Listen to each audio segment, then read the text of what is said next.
Umaga po sa lahat ng nakikinig at nanonood sa amin dito sa DZRJ 8:10 AM Double V with Miss Vivian Velez. Parati ko nakakalimutan yung Double V. Ikaw yan Double V, di ba? Sabi nga ng guest natin ngayon, victory, double victory. Oh, di ba? Okay, so medyo hindi naman masyado nag-uulan this week. I don't know, I was in Pampanga kasi medyo umulan. Umuulan sa gabi or sa madaling araw, pero during the day spared naman. But of course the traffic is still horrible. There's ano na yan tradisyon na. Tradisyon na. Kagabi konting tubig lang talaga namang traffic na. Kagabi, Vibs, galing ako Tagaytay, umuwi ako 11:33, first time ko na encounter ng gabi ha. Galing ka ng Tagaytay? Oo. 11:33 ng gabi. Ang traffic sa EDSA. Sabi ko, bakit? Kaya mo lang nalaman yan. Minsan ako, mga 12 o'clock, midnight Oo. Pero, sige, magpasalamat na muna tayo dun sa mga dapat natin pasalamatan. Sige. Kasi bago ko ipakilala yung kasi medyo very interesting ang topic natin. Very lengthy ang discussion. So, unahin na natin ang mga kaibigan natin. Okay. I just wanna say hi to Dr. Joanne. Sa Clarence yan. Clarence Dermatology. Yan sa Mika Building, Jupiter Street. Yes. And then of course, hi to Apple, Kibeti ng Here You Go. Here You Go. Yes, Here You Go. Ganda naman ang pangalan ng salon. Yan. And of course, yung aking Healthylicious. So, next week, nilabas ko na yung mga menu. Yung mga menu. Nakita ko nga sa post mo. Sobrang sarap. And, kumpleto ha, well-balanced and measured calorie diet, which is important. Trying to get healthy. Trying At least we're trying. Okay, nasa Facebook din sila, Healthylicious, so look it up. Yes. Ako naman, I would like to thank Sherwin Skin and Body Center dyan sa may Hillcrest Condominium sa E. Rodriguez Senior Avenue. Yan po ang aking skincare. And of course, Michelle Maderaso of Diamond Cream Soap, which is formulated in Japan and distributed by Michelle Maderaso. You can follow her on Facebook and order her very effective whitening soap through PM. And Vibs, si Dr. Tiongson may regalo sa'yo. Ay, exactly. Yan, Finally, Doc. Ito yung Fermax. This is not just beauty cream, it's a medical cream also. It's for your well-being. And I'm gonna try this. Omax 2. Yan. Ito ang beautifying lifting agent. Kaya naman, kita nyo, ladies and gentlemen. Kailangan na natin yan. Kailangan na. Kaya ng mga age locks. Natatawa ang ating guest. Natatawa si Sir. Ganyan po talaga, Sir. Kinakailangan namin yan. Okay, so thank you, Doc Tiongson. Thank you so much. And pupunta na tayo mamaya sa Asia's Lashes kay Leia Asia's. Okay. See you, Leia. Lashes. Okay. So ito, exciting. Finally, I'm able to guest him sa Double V, no? Tagal na, I've been inviting him actually. Medyo busy kasi. Nakikita ko nga, Vibs, nire-repost mo yung mga posts niya. Which is very interesting to read and very enlightening as well. Yes. Well, I have so much respect for this man kasi naman talagang yung kanyang dedication and of course, yung brilliant mind. Diba? I mean, unquestionable. So, we want to welcome Attorney Joel Obar of yung aming say hello na. Yeah, hello V and hello Peter and hello to your radio listeners. Good morning po. Yeah. Siya ang chairman ng People's Solidarity Federal Party. Wow. And nag-a-advocate din kasi yung advocacy rin natin, hindi ba Peter, yung federalism. Yan. Federal form of government, no? Yan po ang pag-uusapan lengthily. Though it was discussed before, few months back, di ba, Bibs? Pero parang basic lang yung pinag-usapan ninyo. Yung basic nung... Absent ako sa Davao ako nun Kasi yung syempre maraming dapat pag-usapan sa federalism. Of course. And then because it's new to us. Pero syempre I lived in the US for a while federal form of government kasi ang US, So medyo sanay na tayo diyan, I mean, we lived it. So ngayon, yun ang ating gusto ng pag-usapan kasi medyo advanced ng konti siguro. Ito ngayon, today, which is very interesting. Kasi, we wanna pick his mind, di ba? Yes. Kung ano ang... Yes, well, it's really a new thing, Lee and Pete, no? It's not of the president. Kung hindi lang, if it was not advocated by the president, this will not be a thing in our menu, no? Kasi but since siya mismo kasi ang nagdi-lead. Kasi di ba, attorney, from before, of course, we tried that from even yung kay GMA. Yeah. Sino pa bang mga presidente that tried? Even in the past. Even Ramos. Tried, no? even Ramos. But it was more of a lip service. Wala talagang nagpupus. But in the case of the president who came from no less than Mindanao, no? Who have seen the problems of Mindanao, he saw the historical injustice, kung sabaga, that can only be corrected by federalism, by a federal state. Why? This has something to do with resources, with natural resources. Before the onset of unitary system, kasi yung system natin ngayon is a unitary centrist system, okay? Before the onset of that kind of system, starting from the Treaty of Paris in 1898, before that, wala naman tayong central government. Okay. Yeah. Spain was trying to do it. Yeah. But every time they try to expand, they are rejected, actually. Their political control was more in the Intramuros area.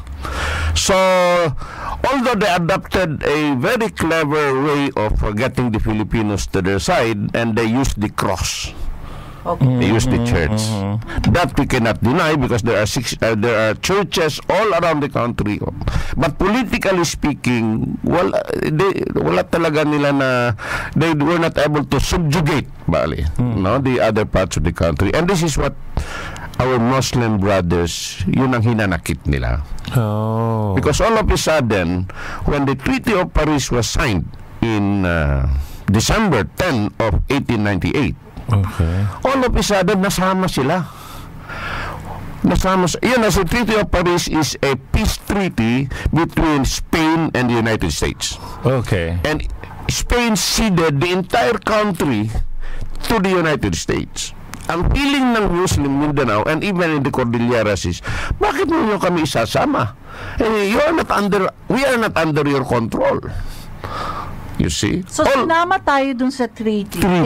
Pero meron tayong tinatawag na, di ba, na pag-usapan po natin yan yung Independence Day. Yeah, that is June. Okay, that is emblematic of what we are speaking. No? Prior to December. On December 12, on June 12, June 12, 1898, nag-proclaim si Aguinaldo ng independence. Yes. Because we won. Presumably, we should have won already against Spain. All of a sudden, without us knowing it, the Treaty of Paris was signed on December 10, 1898. 6 months after. 6 months after. So, if you are independent on June, why should someone be selling you on December? Yun na. So, by that alone, you are going to see, kasi kung yung mga intellectuals ng mga Muslim Mindanao ang pakinggan mo, talagang i-drawing nila sa iyo yan. And the trouble there is, before 1898, or before June 12, 1898, or before December 10, they really enjoyed their natural resources. After 1898 and the Bill of 1902 that was made by the Americans, bigla the United States introduced for the first time in our country what we call the Regalian Doctrine. And what is the Regalian Doctrine? The Regalian Doctrine says all lands of the public domain and all natural resources belongs to the state. Which is state? The big state or the small Mindanao state? Wala na, yung big state na.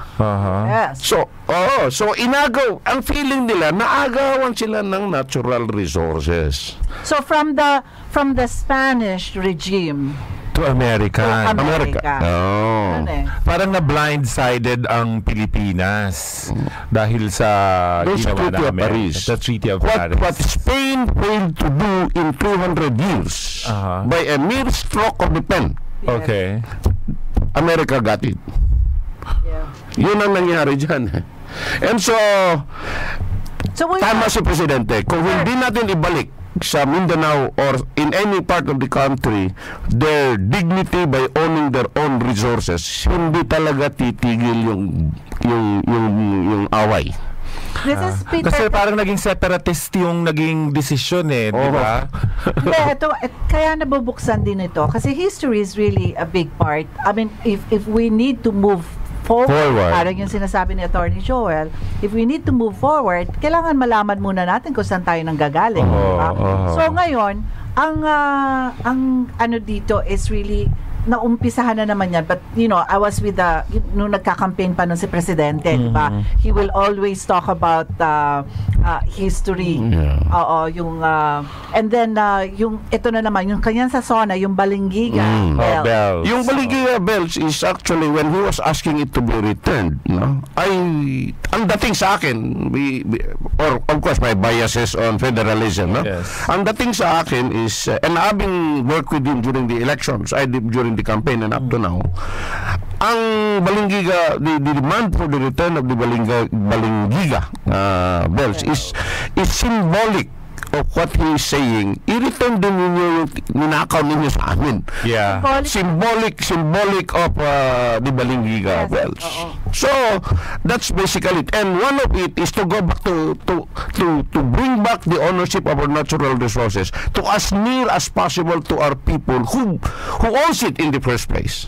Pero attorney, I mean, we're independent now. I mean, we're not under we're not a colony now of the United States, no? So parang we really have our own government as of this time, no? So parang ang sinasabi natin is under the federal form of government, yung secessionist na problema natin dyan sa Mindanao, ganun po ba yun? Yes or no? Yes and no. Okay. Yes, because I will first correct the impression that we are, insofar as the party is concerned, I'm talking of the People's Solidarity Federal Party, no? The independence that we are saying is fiction to us. Fiction. Because how can you be independent? As I was saying a while ago, sa iyo na yung lupa sana on June 12. Bakit may nagbebenta sa iyo on December 10? December 10. 6 months thereafter. How can you be independent? And so and I think that is also the perception of the president is whatever government existed after that, Marcos, the 1935 Commonwealth, etc., up to now, we feel as if it is an extension of colonialization by proxy. And that's the reason why kung marinig mo yung mga leftists nagka-campaign against any president from Quezon up to Aquino, no? Sabi nila palaging nandyan yung Amerika, naka-akibat ng presidente. Kasi the feeling is that whatever independence you presuppose was there, it is felt as if it is an extension of just the same of the colonial powers by proxy.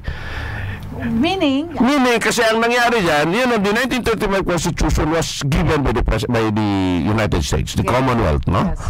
And gave us a 10 years palugit before they are going to give us our independence. Yes.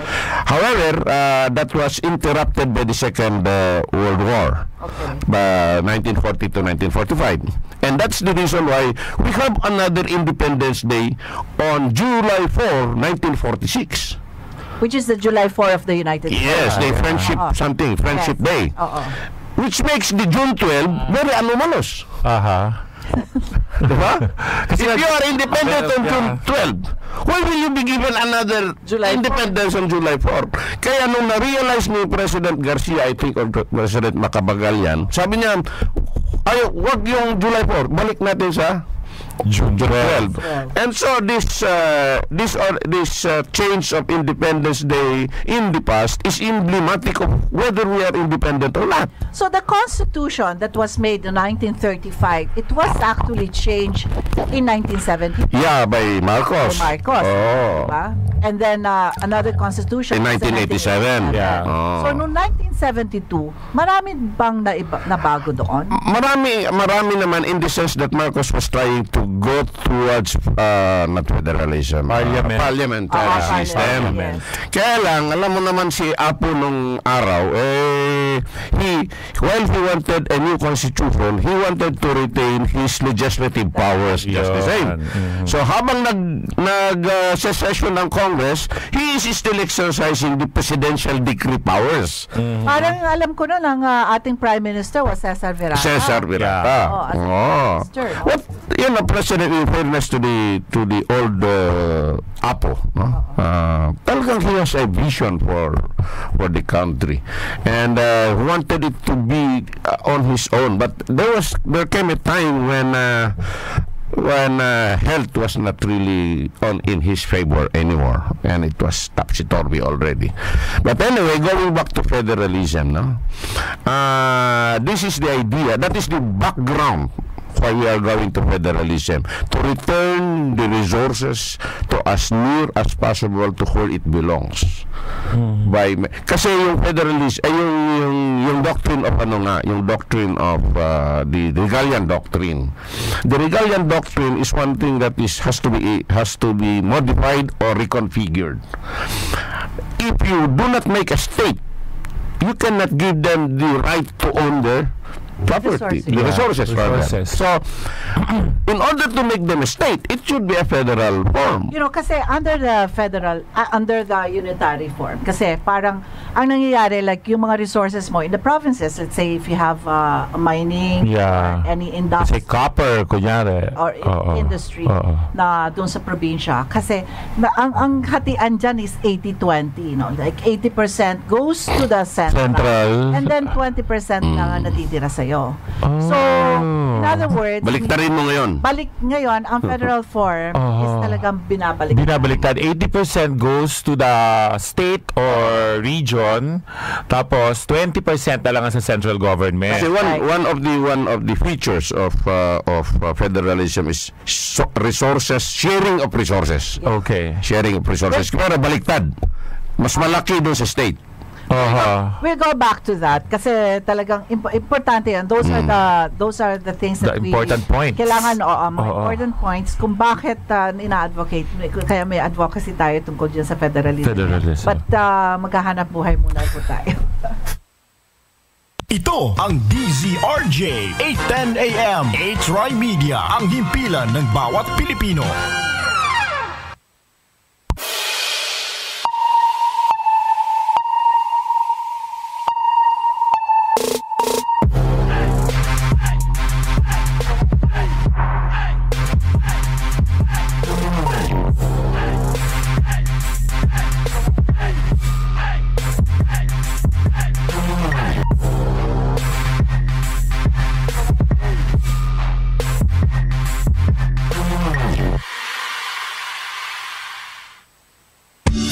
Informed, inspired, and empowered through radio with the voice of the youth. Samahan ang iba't ibang youth casters habang patuloy silang nagbigay ng edukasyon sa mga kabataan. Abangan tuwing Sabado alas 6 hanggang alas 7 ng gabi dito lamang sa DZRJ 8:10 AM.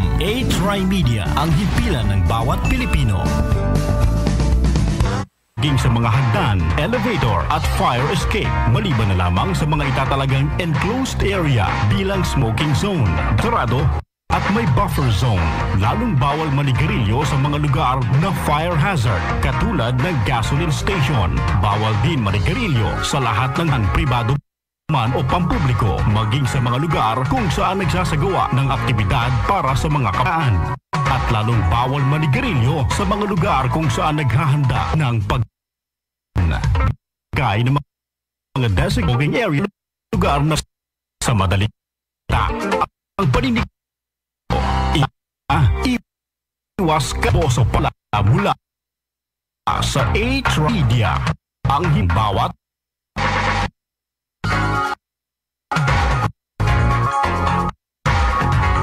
Kayo'y nakikita sa DZN TriMedia Himpilan Bawat.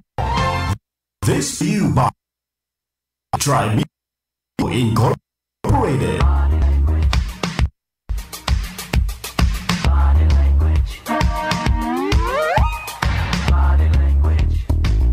Ngayong Sabado, tiyak gaganda ang inyong umaga dahil may bago na tayong makakasama sa isang matalino at makabuluhang talakayan. Handog ng TriMedia. Makakasama at makakahuntahan na natin sa radio, TV at social media ang Miss Body Language ng Philippine movie industry.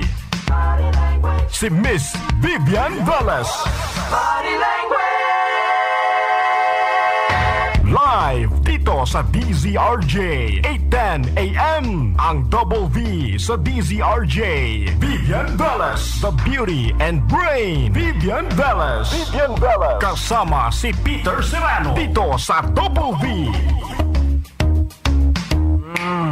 Alright, we're back at 6:59. Nagmamadali ako kasi ang dami kong gustong i-take up kay Sir, kay Attorney Joel.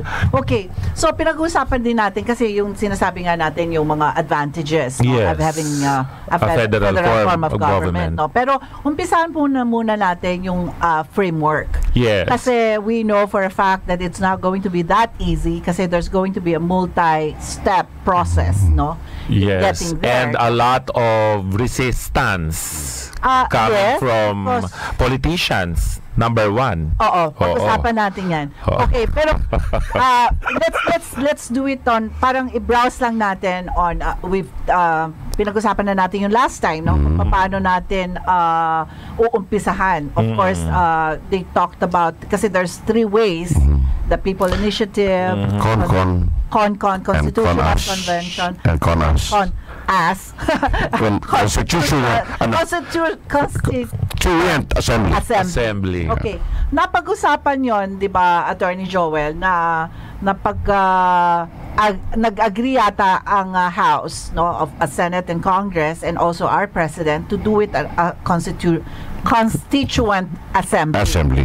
Constituent Assembly instead of CONCON. Medyo naano ako doon kasi I made a little protest on that because I would like sana to have it as a constitutional convention.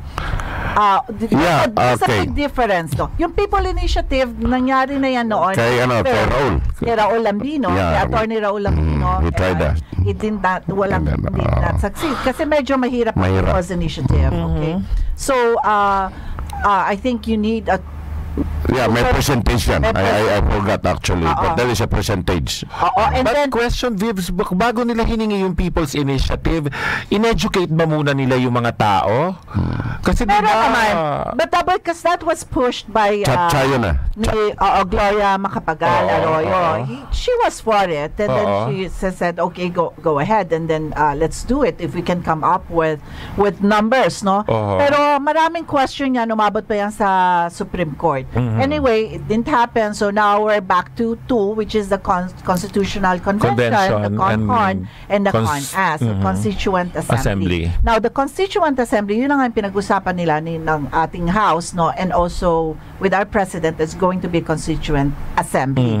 Ngayon, ang Constitutional Convention kasi is really coming from the people. Separate from Congress. Separate from Congress, Elaborate on that. Now, under the 1987 Constitution, there is a provision there on amendments. How to amend the 1987 Constitution.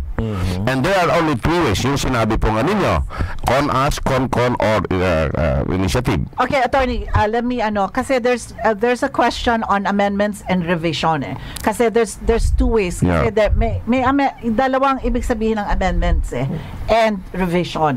Kasi ang amendment is really to add on. Or a part of it lang ang amendment. Where is the revision? Talagang total revision of the Constitution. So there is, yun ang ibig sabihin. Different. Kaya nga, this time around, they call it a revision. Kasi talagang iibahin mo Okay? So, people's initiative is already out of the question. Yes. Kasi because of that provision. Because according to them, and to which I agree, na yung people's initiative can only be viable when we only talk of a simple amendment. But yung ganito na revision talaga, no? As if it is a new house and you build a new house, talagang dapat con or con-as. Yes. Okay. Kaya lang, di away kasi, hindi naman away, the debate on this is that, sabi ng Congress, mahal masyado ang con-con. They even quoted about 7 billion, I think. 7 billion, okay. So sabi nila, kaming na lang, kasi yung con-as, sila ang mag-a-amend. Okay. Now, which we in the social movement, no, in these movements, disagrees na bakit you want to change the house and you want the occupant of that house to participate in its changing. There's a conflict eh. There is a conflict. Yun eh. Okay. Diba? Yes. So, ibigay mo sa con-con. And this is my personal comment doon sa sinasabi nilang mahal. Assuming, for the sake of argument na mahal talaga, don't they realize that in other countries, before they got their freedom or they got a new government or they revised their system, they did not pay it with money. They paid it with blood. Yes. Now we are on asking to do it peacefully as much as possible, and yet sabihin nila na mahal. Eh kung nakawan, hindi naman mahal. Oo. Yun na nga, that's why I also don't... Nakawala ng manakaw. Okay. But okay, sige, sabihin na natin, sabi naman kasi ni Presidente, what pacified me was really when the President says na ako ang bahala. Because, somebody has to control the Congress somehow. Somebody has to really... Kasi ang sinasabi nga natin, how can you change something that needs change itself? Kasi mismong Congress ang gusto mong palitan, di ba? So in other words, sabi naman ni Presidente, ako ang bahala dyan. Okay, so I trust him and say that. And look, everybody listened to his sona, no? Yes. He never mentioned of con-us, nor he mentioned of con-con. Wala. Ang sinabi niya something like this: it is easier to struck us, but other than build the wings of the old. Yeah. So if analyze that, it can neither be con-us or con-con. Alam ko na kung saan papunta dito. Alam ko na kung saan papunta si Atty. Joel. Alam ko naman, isa rin we're talking about revolutionary government. To really change it all together. Pero teka muna, Atty. Bago tayo pumunta dyan, talagang isang mahabang usapan din yan eh. Okay, so... It needs another episode. Yes. Okay, so nung sinabi na ni Presidente yun, sabi ko, sige, tignan natin, okay? But for me, in my mind, and in yung mga ating mga kagrupo natin, talagang sinasabi ko nga sa kanila, kailangan may timeline. Hindi naman pwedeng forever yan. Kasi ilang years na lang si Presidente. Okay, so ngayon, ang nangyari na yan, ginawang con-us, para to pacify everyone, sinabi niya, he will create a 25-man commission. Constitutional commission. Kasi, ibig ko sabihin, sino ba ang mga constitutionalist sa mga Congress or sa Senate? Hindi naman lahat yan, kumbaga, expert, no? Because you are really creating a new constitution altogether. Nakita mo naman yung 1987, yung attorney na ang daming mali doon sa 1987 constitution. Para sa akin, that is my opinion, and I think it was made by an oligarch for an oligarch kasi because of self-serving self-serving para sa akin. So now this is now going to be ito na yung pag-asa natin to really create our from 1935 tapos nagkaroon tayo ng 1972 which is martial law naman yan. Pagkatapos nagkaroon tayo 1987 out of a revolutionary government also from pero kokonti lang sila ilan lang naman sila bago nag-revolutionary government yan. Tapos ngayon. So ngayon para sa atin talagang napaka-importante and your radio station helps a lot in telling our people that ito na, Ito na this is the time that for people to really participate. Kasi nung una kasi, ang habit din natin na Pilipino, sad to say, no? After the election, pinapabayaan na natin ang gobyerno natin. Now, dapat hindi ganon. And the concept that is even being proposed by PSFP is that people will participate with governance even after elections. They can remove their elected officials by a vote of no confidence anytime. That is ladies and gentlemen, pwede tayo magtanggal ng opisyales. Ang PSFP, yun po ang People's Solidarity Federal Party. Yun po ang PSFP na sinasabi po ni Attorney Joel. Okay. Kasi ito, yung pag-uusapan nga natin yung framework, sabi nga natin may mga steps yan. But then, yung mga steps natin, because it's not going to be easy, we know that. So, pinag-usapan nga natin yung mga ways in getting there. Okay, so alam na natin yan. So, it's going to happen. Gagawin na muna natin, tingnan natin, gagawin natin CONAS, and then yung 25-man commission, tapos meron tayong timeline, kasi alam naman natin yung timeline. We want this to happen under President Duterte. At least to able the Constitution and at least to write it clearly sa ating Constitution na pwede ang federal form of government. Yun ang importante. Ngayon, in implementing it, at least kahit na siguro wala na ang ating President. You know, sabi ni, I was with the President 2 days ago. Yes. Okay? I was with him. Yan nga yung isang... and his marching order is very clear. Sabi niya, gawin lang natin na maganda ito at bahala na ang mga anak natin. Yes. They can move on from there.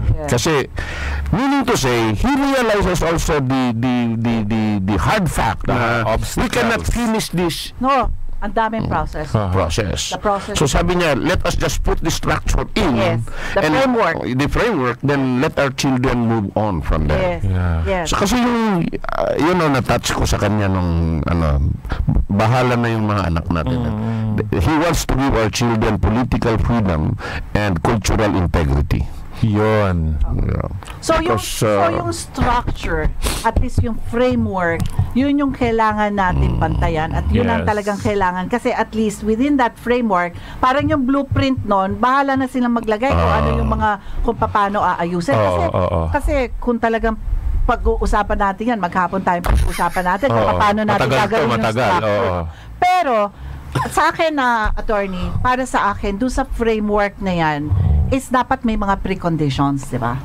Kasi yung mga preconditions na yan yung mga fear ng ating mga ating kababayan. Marami rin fear dyan eh.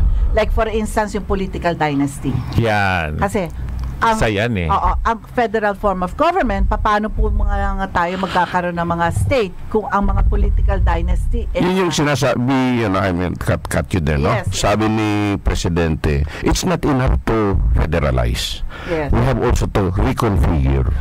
Yun. Kasi kung i-federalize mo, no? If you read his mind, no? If you federalize mo, meaning one centrist, then you make 7 other states, no?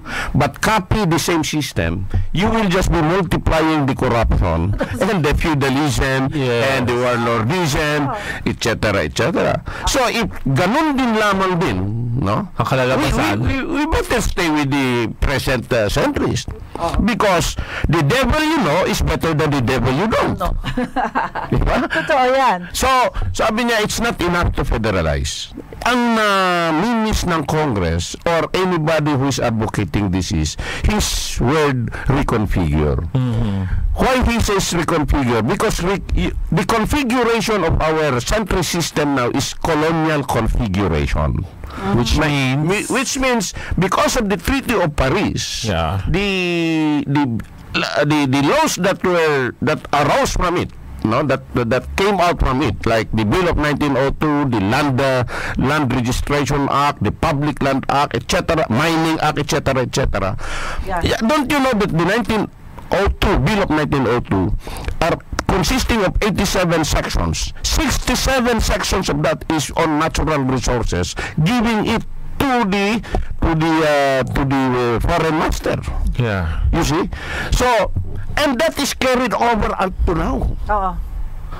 So you have to reconfigure that. That is the reason why when I spoke before the Bureau or the Chamber of Mines in Davao, I said, kasi natatakot din sila sa federalism.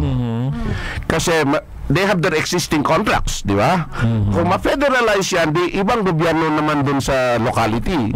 They have to renegotiate their permits or their clearances or their licenses. Okay? Yes. Sabi nila na, buti kung the new state will talk to us. Sabi nila, maganda. Sabi ko, you should not be afraid na hindi sila makiusap sa inyo. Why? They will be forced. Kasi wala nang ira. We are no longer dependent on IRA.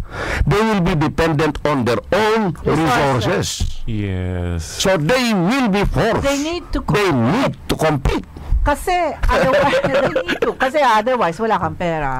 Hindi, yan Dibs, no? Yan naman yung gusto ko itanong. Bilang ako, hindi malawak ang kaalaman ko dyan sa federal form of government. Ano ba ang magiging advantage ng isang probinsya para dyan sa magiging form of government tapusin muna natin yung mga tapusin na muna natin. We will talk about that. Pero tapusin muna natin yung framework. Kasi gusto ko lang kasi to pick yung ating political dynamic. So kailangan maano yan. And then also, my next parang preconditions na nakikita ko dyan is yung political party. Kasi how can you be a federal form of government kung balimbing naman din lahat, kung wala talagang strict structure ng political parties, di ba? You hit the nail by its head, no? That's the reason why we came up with the People's Solidarity Federal Party. Because we realize that among the existing parties ngayon, no, that are traditional in concept, wala talagang magsusulong this reform agenda ni Presidente after his lifetime or after his term kung wala tayong party.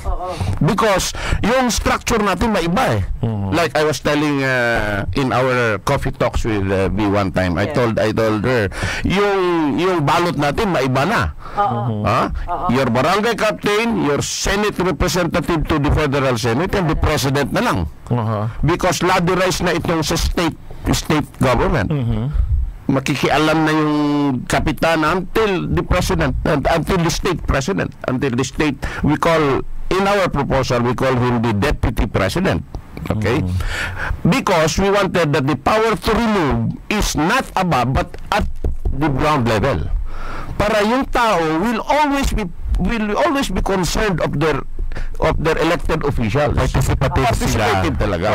Katulad nito, no? I mean, kasi yung US lang ang alam ko, no? Kasi tumira tayo doon. Kasi doon, meron two party system talagang very strong. So among themselves, let's say Democrats, are you a Democrat? Democrat or Republican lang yan. Let's say, kunwari, ikaw ang magpuputap ng kung sino yung panglaban mo sa presidente. So among yourselves, talaga, you elect. So nakakaroon ng nominations yan bago nila ipasok kung sino yung presidente. So which is a good nomination. May nominations as attorney was saying. Pagkaintindi ko noon, 'di ba? Parang nanggagaling talaga sa barangay captains. Because in the United States, if you are a Republican, may sinusulong kang idea. You are very conservative, you are so and so on. Doon naman sa kabila, talagang liba rin. And so you know, in the United States, it's the ideology. It's the ideology of the person. Yes. Pag tinitignan mo yung what do you call this? Yung parang yung ID natin sa Comelec ID, no? Yung Comelec registration mo. In the United States, ID kumbaga. or your profile mo, no? Kung in the United States, at the front page is your name, Pag sa likod, you are going to state there whether you are a Republican or a Democrat or a non-aligned. Wala ka sa dalawa. Kaya during the campaign, yun ang pinag-aagawan ng campaign. Kasi hindi na nila, yung mga Republican, why you campaign na yan sa kanila. Yung mga marami ang non-aligned, doon ang campaign. Kasi po, di ba nangyayari, Attorney Joel, nangyayari naman dito, katulad yan, nung nanalo ang PDP laban, di ba, lahat, turncotism. Parang lahat pumunta ngayon ng PDP laban. So, paano ngayon? I mean, so yun ang... Walang loyalty sa party. With all due respect to the old man Pimentel, doon siya nagalit. Kasi he noticed now na namamasticate yung PDP by non-PDP members. Okay.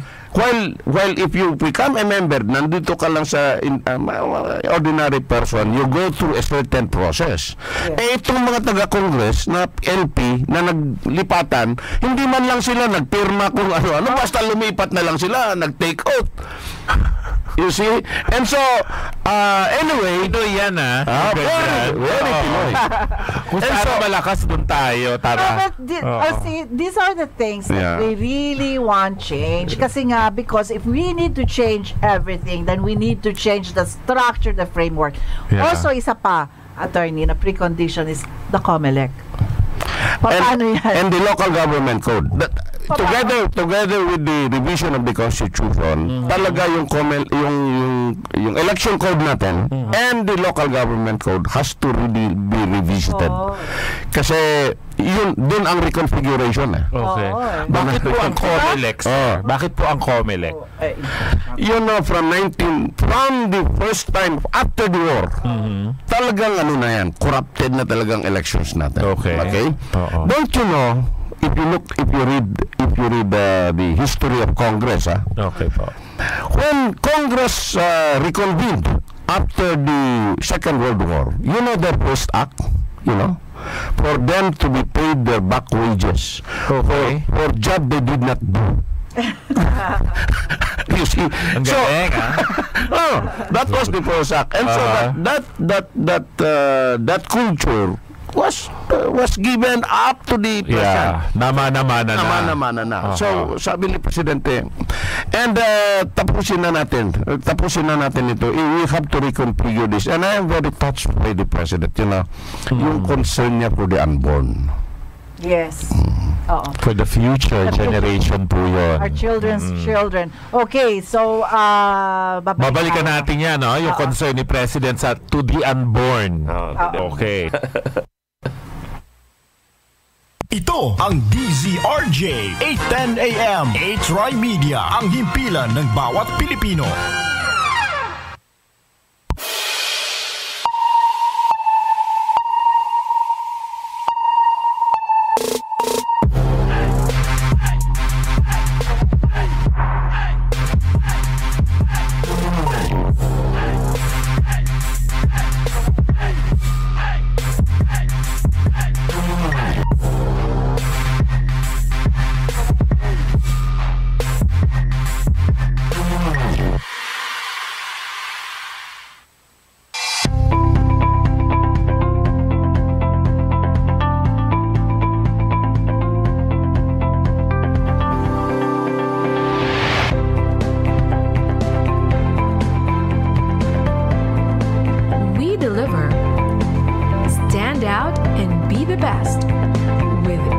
TriMedia Pro Incorporated.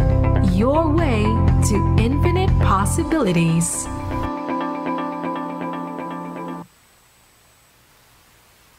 To you by TriMedia Pro Incorporated.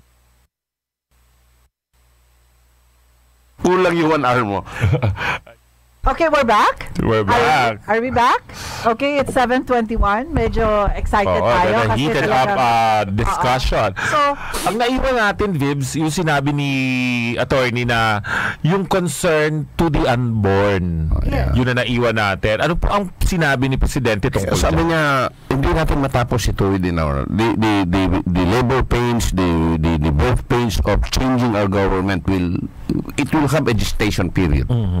So that gestation period may be the last few years that we have given by the Lord a good number of years yet. So he said, let our children, but the structure should already be there. Framework. Should already be roadmap. The roadmap. Foundation. Ngayon, Okay, kasi kaya ako nga sinasabi there is multi-step process Unang-una kasi, of course, the framework, okay, sabihin na natin na nandyan na. Napag-usapan na, yung 25-man commission, I think si Attorney Joel is one of them.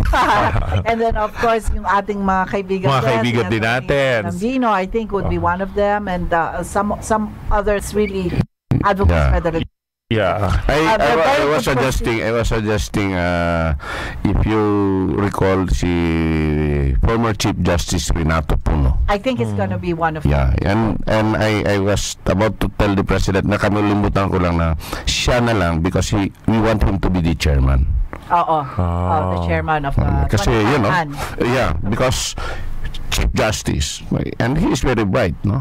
He's also one fellow who looks at the future with an eye of Nicodemus. So ganyan din. But anyway, going back to baka maubusan tayo ng oras, no? What your listeners would want to know actually is how will it help them with their breakfast, lunch, and dinner? Yes. Yan lang naman ang what's in it for us? For them. Okay. For us, actually.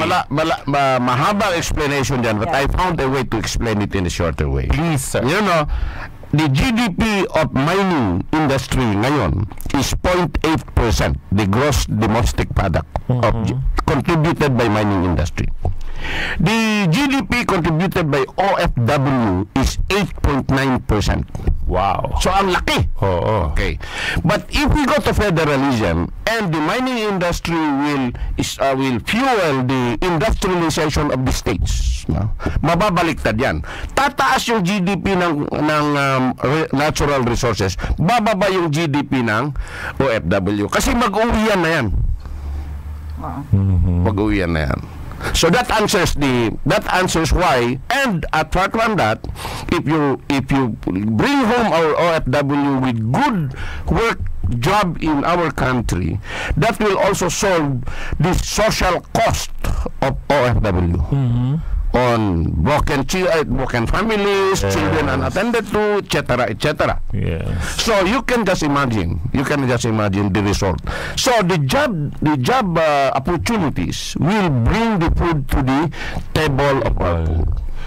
And that's kasi yung system kasi ng centrist natin, which we inherited from the US, is they are fueling or they are investing or they are making sure that there will be a number of poor people.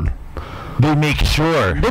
So, whenever they invest, I was in GSW yesterday. May isang program sila. They are extending this PPP program. Yung PPP program. Because there is a handing down by the World Bank something. So I told them, will you please examine that? The World Bank might be investing on poverty. They wanted more poor people because that is how it looks. But because dole out is never good, dole out is never good. But if the old saying, teach them how to fish, don't give them the fish. Yes. And so this by the way, the economic philosophy of PSFP is state or local industrialization. Unless we industrialize, unless we make cars, unless we make motorcycles, unless we make hairpins. Imagine our hairpin is made in Taiwan. How can you believe that? Ito nga yung sinabi nga ni, it was very clear when our president, yung sa SONA nga niya, na sinabi niya about mining. This really started with that. Nung sa kanyang speech. Kasi ang sinabi nga niya, but most of the raw resources are going exported. Exported. So pagbalik niyan, mahal na. Kasi it's being manufactured outside. So yan yung sinasabi na ginisa ka sarili mong mantika. So ngayon, ang gusto niya kasi is really all those resources has to be manufactured here. Because the job created of it. Yes, oo. Now, ako, kailangan lang naman talaga responsible mining.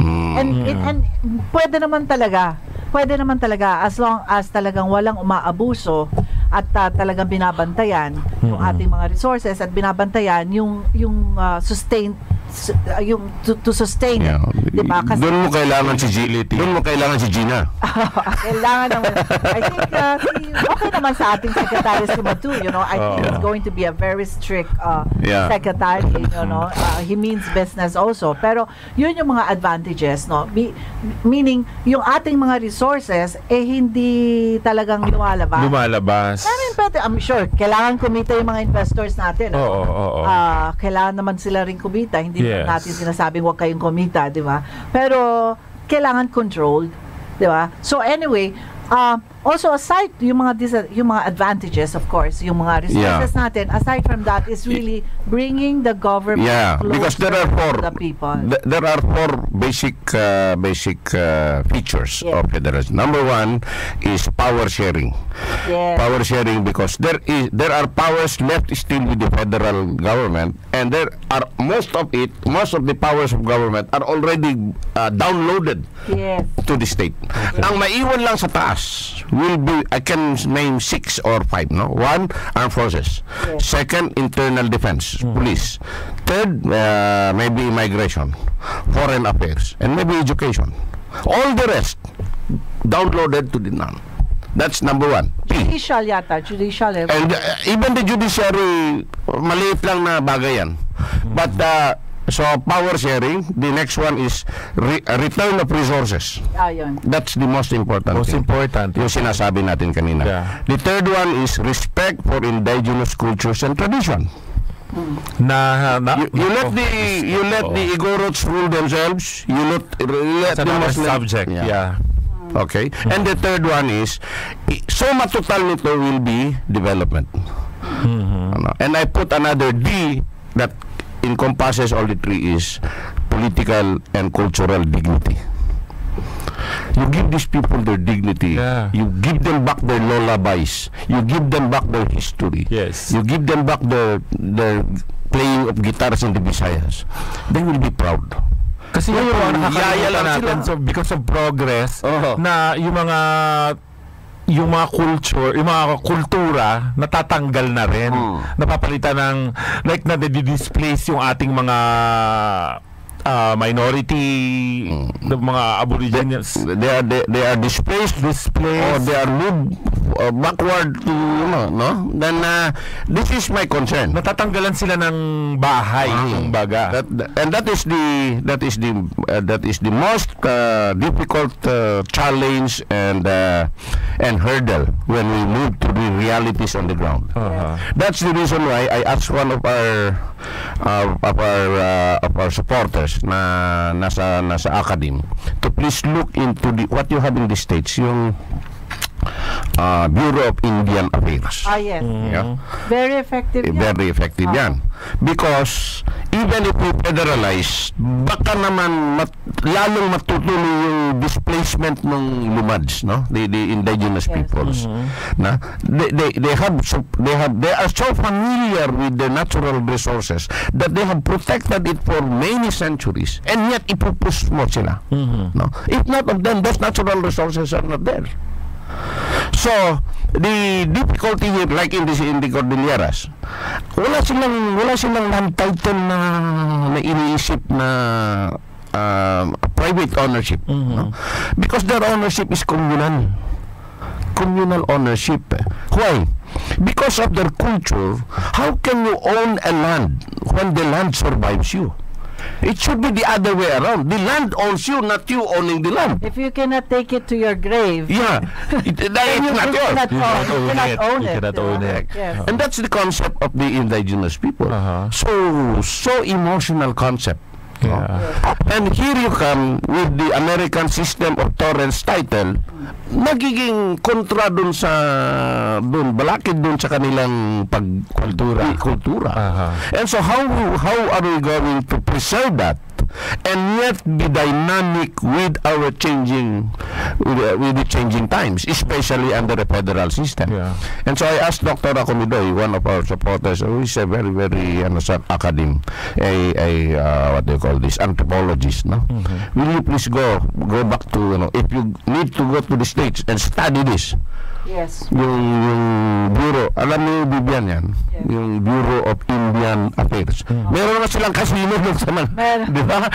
Kasi this is the thing. That is what you're saying. You need to be competitive. Yeah. Kasi I think for me, yung federal form of government is really promoting competitiveness in a way. Kasi you need to perform somehow. Kasi kanya-kanya na kayo Okay, so ang maraming nagsasabi diyan kasi paano na ngayon yung mga probinsya at yung mga lugar na hindi pinagpala ng yung napabayaan.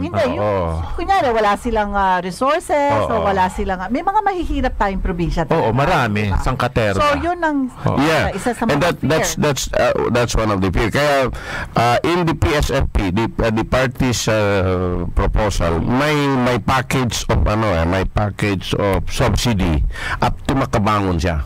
No? Because I would want to correct a little of your impression na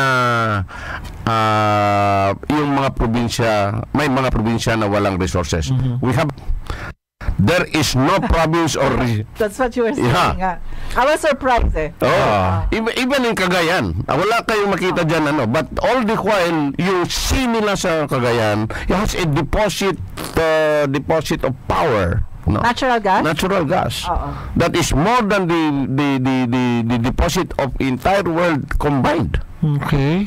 So, it's not Palawan, for example. Sabi nga ng Palawan, they are very eager to go to federalism.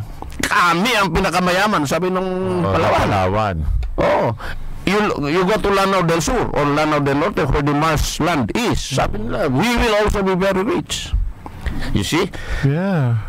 Kasi this is very, very challenging. So the federal government will give chances to all these regions to develop themselves and enrich their constituents. Wala kang choice Wala kang choice. Ibig ko sabihin, it's also the competitiveness of yourself. Yes, kailangan you have to make it. And also, siguro dyan, ang nakikita ko lang dyan, Attorney Joel, would be yung equalization funds na tinatawag. Yeah, yun. Yung subsidy fund. Kasi meron din namang mapupunta sa central. Yes, which is the 20% or the 30%. We don't know. Okay, kung ano yung magiging structure at kung ano yung magiging 70, 30 or whatever. So, ibig sabihin, magkakaroon naman din ng fund ang Central. Siyempre, kailangan naman also, siguro, pagka meron kang, you scale it, pagka medyo sumosobra ka na rin naman doon sa pagkayaman ng iyong state, baka naman po pwede na. I was telling you yesterday, Vivian, that our economic person, insofar as the party is concerned, is, you know him, Gary Teves, no? There will come a time na kaming dalawa pupunta dito in your program. Kasi yung formula niya hindi ko maintindihan, pero napakaganda. You know, I became a lawyer because I am not a mathematician. Yeah. Okay? Kaya rin kami nag-artista. Kasi sa math. So, meron siyang yung equalization fund, and how we generate that. And how paano madidisseminate. Kasi ang isang question dito, and this will need another episode, and I think this will be a question to him, no? Magkakaroon tayo ng series. Kasi ang isang question na insofar as the opposition are concerned, yung nagre-reject, sabi nila, okay, we are now dividing or partitioning the country, and these are the resources, etc. How about yung utang? Paano natin i-partition yung utang? Yun naman ang isang which is a valid question. Hindi yung hindi that's not a bara-bara-bay. Baka nakalimutan natin may utang tayo dapat pag if we divide this country pag rin natin din yung yung utang. Trillion yung utang. Di ba? So, aside from the fact na hindi pa na-develop ito, magkakaroon na sila. Hindi pa nga nag-federal state, may utang na. Paano ang bayaran dyan? Hatian ang bayaran. Because while you are going to divide the assets, you have also to divide the liabilities. Diba? Kasi assets and liabilities yan. Diba? So, anyway, we have to ask that is a valid So, insofar as the rejectionists are concerned, that is a valid question. Kasi hindi mo maiwasan yun. Pero ano po ang pwedeng solusyon doon, sir? Gary has a way of equalization fund. Meron ganon eh. Meron talaga to equalize. To equalize. So everyone, we are in the same country even if we are developing one each state. Participation syempre yan of each and every region, di ba? What's gonna happen is parang sa akin is talagang scaling lang naman yun eh. I mean, there's going to be a percentage, di ba? I mean, whatever, like say, sabihin ko, 10% doon sa equalization fund, kailangan maglagay ka. Bayad tayo na utang natin. So, mas mataas yung kinikita mo, di mas mataas. Mas malaki ibibigay mo. Naman. Mas malaki 10% mo. What I understood from the formula that I heard so far, I hope I am right, is that it remains to be an obligation of the federal government. Yes. Kaya lang, di ba, 80-20, no? Let's say. But for purposes of paying that amount, until nabayaran yan, magiging 75 muna. Kasi yung 5% na yan, doon ilalagay. Yun ang parang budgeting lang. Budgeting lang. Yun ang, the way I understood his explanation, parang gano'n. Baka kumbaga sa layman's para hindi magulo. Ikaw muna bumili nito kasi kailangan mo magbayad nito. Ako para sa akin, ano yan eh, medyo madali yan eh. Kasi nga because of the equalization fund. Ang nakikita ko medyo ano doon is yung taxes. Kasi maski sa Amerika eh, di ba, in each state, paano nga ba yun? Iba ang taxes. Merong, let's say, in Nevada, walang state tax. So, hindi ka bumabayad ng state tax doon. And that's the beauty of federal. Like, pati sa labor, pwedeng mag-strike sa, no-strike policy doon sa Texas. Pero, but trade union sa California naman, grabe naman. So, kasi in each state, parang may mga states sa Amerika na walang death penalty, merong death penalty.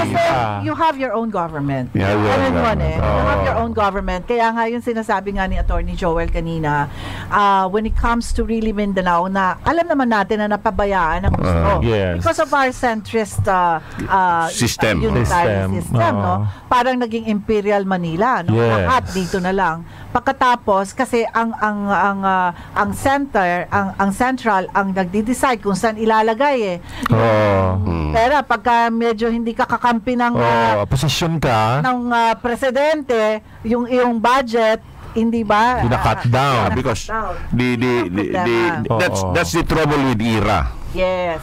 When your local governments are IRA dependent, ginagamit ng central government yung IRA for you to toe the line. Okay. Hindi kita bibigyan. So lahat, kahit na ayaw mo yung presidente, just because you want to deliver to your constituents, kagatin mo na lang. Yun. So ngayon, if you have your own, then you can really budget it. Kailangan i-budget mo yun.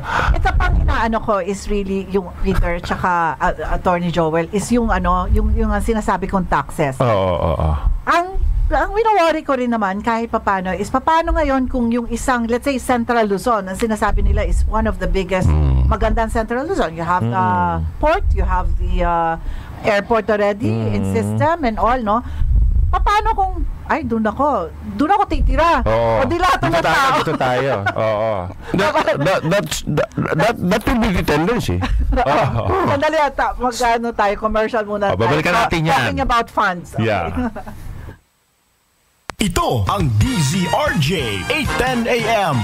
TriMedia, ang himpilan ng bawat Pilipino.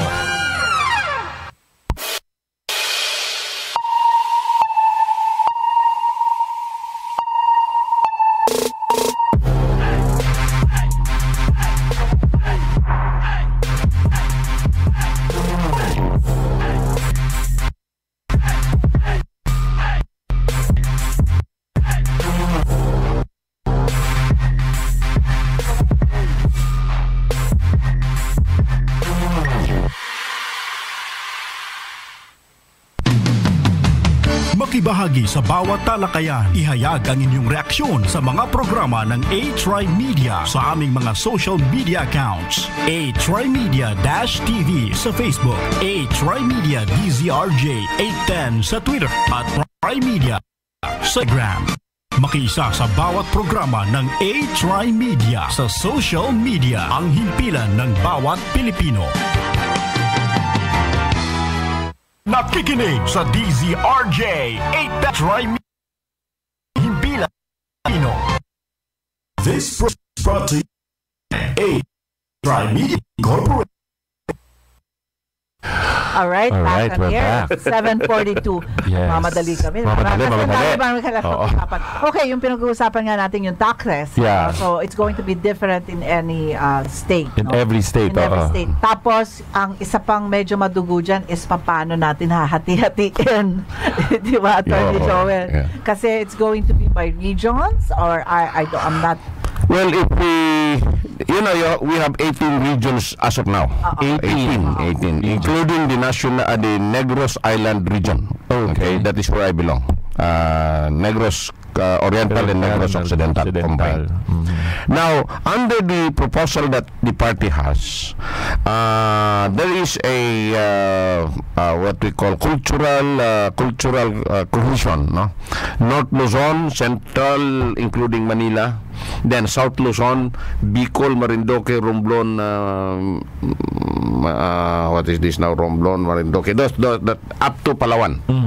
That is the South Luzon. Then the Visayas, Leyte, Cebu, Samar. that's the Leyte part, no? Samar. Samar. 6, 7, 8. Region 6, 7, 8. And the Bangsamoro. So there will be six states. And the existing 18 states will be sub-states. Meaning to say, if and when in the future they become politically and economically viable, na mag-isa, they can make a state of their own. So, in the future, the progress is that there will come a time na yung 18 regions natin will become states themselves. 18 states. 18. You know, the United States started with 13. 13, alam ko, 13, 14. 13. Ito lang ang 13 diferensya. states. Ito lang ang diferensya. 13 regions. 13 states. Before they become a federal state, no? There will already existing 13 independent countries, independent states. Okay. They came together to confederate, and we have now the the United States, USA, no? Dito sa atin wala. Kaya baliktad. If you have if you are familiar with the cooperative federations, no? Before you federate, you have to have cooperatives. Dito naman, magpe-federate ang country, wala tayong state. Walang state muna. So, the party natin, the PSFP, is proposing for an interim state who will come together to confederate and make the constitution, the federal constitution. Okay. Kasi Attorney Joel, there will, pagka ganyan na, no, yung usapan natin, ang isang question would be, kasi yung ibang ibang provinces will not be ready, di ba? Yeah. Oo. Yeah. May mga ganyan eh. Kaya, Hindi pa sila. Sila ready maging independent. So kailangan ganyan muna. There are two reasons according to Ms. Warren and according to the former Secretary Teves. One is for easier political management. Number two, for economic purposes. Yung sinasabi nga ninyo, magtulungan muna sila. Magtulungan. Kasi independently baka hindi kaya. Okay? Aside from that fact, there should be an equalization fund. Because the other one pala, before we end later, is, we have been living in a lie of unity. We thought we are united. Yun nga yung sinasabi nilang divisiveness. Sabi nila, kasi pagka federal form of government, because of, yun nga, hati-hati natin ang state, will be dividing, really, divisiveness. But actually, as you were saying, a lie. Unity is a lie. You go to Sulu, for example. Are you a Filipino? No, I am not. I am a Tausug. You see? In my case, I am not a Filipino. I am an Igorot, if I say that. You see, I am prouder on my elements, rather than on a fictive identity. Even dialects. Dialects na lang eh. Pumunta ka na from here to Pampanga, iba na. Iba na. O from Pampanga to Pangasinan. Iba na. I mean, ilang 30 minutes? 45 minutes? Makat ka lang ng Baguio, iba na. Iba na. Sabihin, di ba? So, culturally, I think, sanay na tayo. So, I don't think it will be that difficult.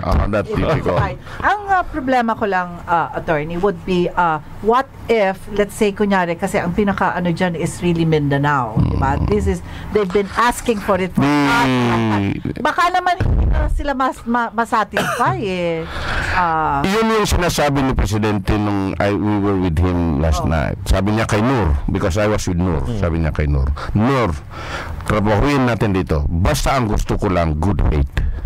Oo eh. Good faith. Wala naman tayong traidoran. That is what he is saying. Baka naman gagawin natin ito mayroon kayong iniisip na iba. Yun nga, attorney. Yun ang... Paano ba yun? Pero attorney din. Paano ba yun? Paano ba yun? Pero yung tanong ko kanina, diba, during the commercial break, even if maging iba-iba na tayong, kumbaga iba-ibang state na tayo, we're still under one constitution, creating our own rules under it. Yes, Yeah. Diba? Yeah. Yeah, but what will Mindanao, what is stopping them?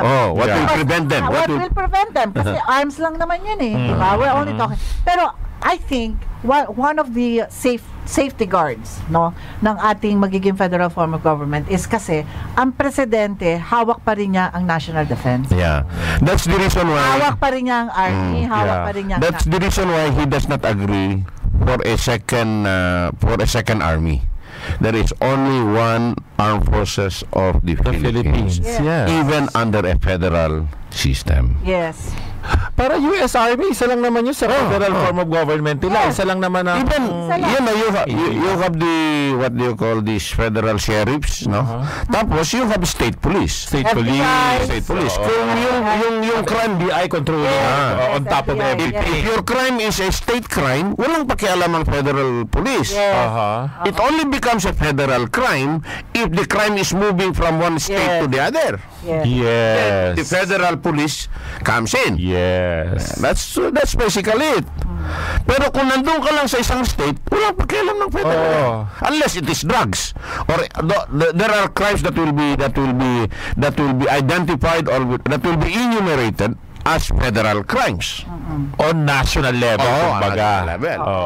Yung mga kidnapping, these are the crimes that we call it in law, these are the moving crimes that moves from one state to the other. Magiging federal yan. Okay. Magiging federal Okay, yan. one very critical advantage I would say is pinag-usapan natin yun from the very beginning, but I want to bring it back, is really yung pagka nandito na tayo sa federal parliamentary. Kasi kasi with a strong president, kasi gusto ni Pangulong Duterte. So, kung nasa parliament ka na kasi, it is easy for us to take out the leadership, meaning if it's not performing, kasi vote of confidence lang di ba? No confidence. Vote of no confidence. Vote of no confidence.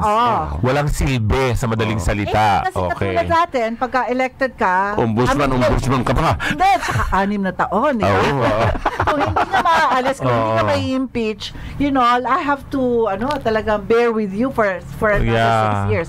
Ngayon, as a Prime Minister, makita mo naman nangyari na yan, maski sa in England. Diba? Si Margaret Thatcher, nasipa sa posisyon. Or even in Japan, hindi ba, na talagang they will resign or they will be asked to resign and it's easy for them to be replaced. Yun ang pinaka-importante. Kumbaga, a good leadership can do very good for you, for the whole nation, but a bad leadership will not harm you.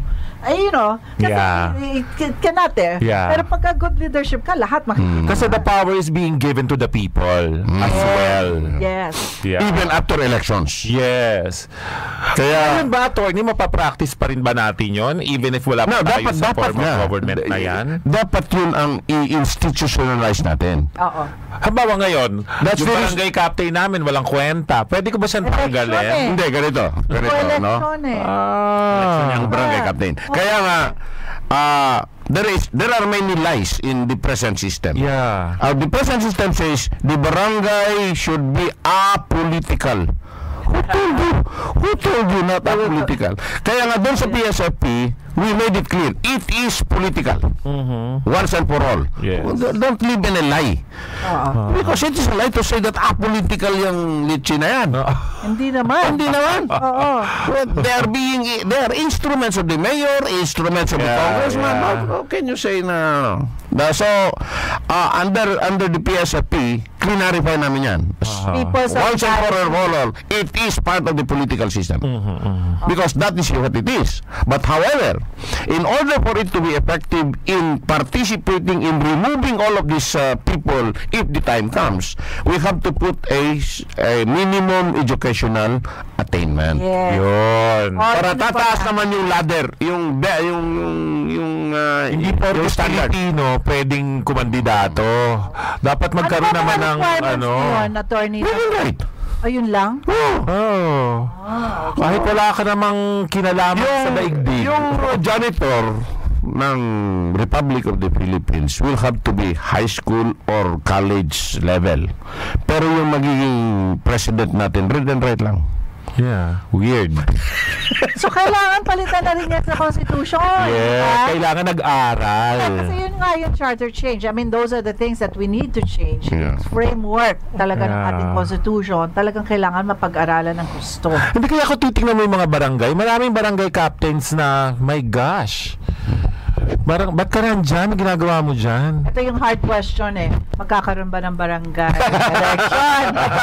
Magkakabarangay pa ba sa federal form of government? Hindi, wag mo na yan. Sa October. Kasi dapat supposed to be magkakaroon tayo ng barangay election. October. Kasi ayaw na nga ni Presidente yan eh. Di ba, in-extend na niya? Oo. Na-extend. Even the extension, to me, as a lawyer, that extension is irregular, if you may call it. But na-tolerate lang because there is no way. Walang choice eh. You have to tolerate it. Otherwise, wala kang barangay captain. Correct. But this time around, I do not see any preparation of COMELEC for the election. October. So, paano? Magkakaroon ba? Yan ang problema. Pero kasi naman, I understand the president so well. Kasi parang sinasabi na nga niya, sa findings niya, dun sa intel nila, it's about like 40% of all the barangay captains, sabi niya yun, na are involved in illegal drugs. Okay, so paano ngayon yan? I mean, to the grassroots ka talaga na talagang sila yung leader mo tapos involved sila. So, paano mo gagawin yan? Ngayon, ang nangyayari lang naman, kung wala tayong election ng October, attorney, paano naman nangyayari? Doon pa rin yung mga barangay captains na I regret na hindi ko natanong kay Presidente the other day. Kasi federalism yung pinag-uusapan namin. But if you read from things that are happening, ang magulo kasi dyan, madaling sabihin that the President will appoint or the Secretary of DILG Director will appoint. Madali lang yan. OIC. Madali lang yan. The problem is, who will choose the person to be appointed? Yun. Si Mayor may barangay captain. Si Governor may barangay captain. Si Congressman may barangay captain. Yes. Ikaw ngayon ang appointing authority. Oo. Sino papaboran mo? Attorney, under the Constitution, you cannot abolish, di ba? Di barangay. Hindi barangay. pwede. Kasi ano yan it's a statutory provision yan na nasa local government code natin yan. Kaya lang the problem is, if there will be no elections nor appointment, talagang walang barangay captain. So the position will be... Makinig, makikanta at makijam kasama ang nag-iisang Percy Lapid. Muling balikan ang mga masasayang kanta kasama ang iba't ibang mga musikero na maghahatid sa inyo ng mga magagandang tugtugan at awitan na siguradong kukumpleto sa inyong gabi sa live